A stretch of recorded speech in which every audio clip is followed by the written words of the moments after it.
अस्सलामुअलैकुम। एक सच्चा वाक़या आपको सुनाना चाहती हूँ और हो सकता है कि इस वाक़े को सुनने के बाद आप लोगों का जो सोचने का लेवल है वो बदले।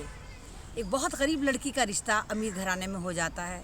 रिश्ता तो हो जाता है लेकिन वालिदैन बड़े टेंशन में रहते हैं कि अल्लाह खैर करे, हम उनके मियार पे पूरे उतरेंगे नहीं उतरेंगे।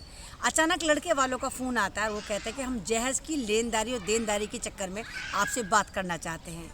आपको मालूम है कि लड़की के बाप के ऊपर दो कर्ज़े होते हैं। एक तो वो वैसे ही कर्ज़दार और मक़रूज़ हो जाता है जब वो बेटियों का बाप बनता है, और दूसरा कर्ज़ा जब हो जाता है जब वो शादियाँ करता है। उसको ये उम्मीद नहीं होती कि आया शादी धूमधाम से करने के बाद भी उसकी बेटी खुश रहेगी या नहीं रहेगी।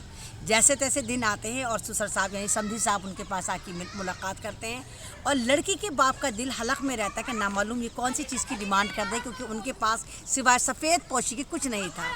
लड़की के वालिदैन और लड़के के वालिदैन आपस में बात करते हैं, और बात करने के बाद नतीजा ये निकलता है कि समधी साहब फरमाते हैं कि देखिए, हम नहीं चाहते कि आप अपनी बेटी को यानी हमारी बहू को कोई भी दान दहेज दे उधार कर्ज लेके, क्योंकि लड़कियां जो होती हैं वो रहमत होती हैं। लड़कियां जो होती हैं वो एक इस तरह का गहना होती हैं कि जो लड़के के लिए एक मकबूलियत की वजह बनती हैं, इनकम का वजह बनती है। कोई भी लड़की होती है वो मुक़द्दर से अपने लड़के के पास जो है पैसा लेके जाती है, औलाद मर्द की उसमें होता है, तो वहाँ पर समधी जी जहेज़ लेने को मना कर देते हैं। और ये बात इससे ये ज़ाहिर होता है कि अगर आप लड़कियों को उधार कर्ज लेके शादी नहीं करेंगे तो वो ससुराल में भी रहमतों की बारिश करेंगी, ना कि उधारी की ज़िंदगी करेंगी। क्योंकि उधारी वाली दुल्हन जो है वहाँ पर भी मुझे तो नहीं लगता कि बरकतें जाकर फैला कर आएगी। शुक्रिया।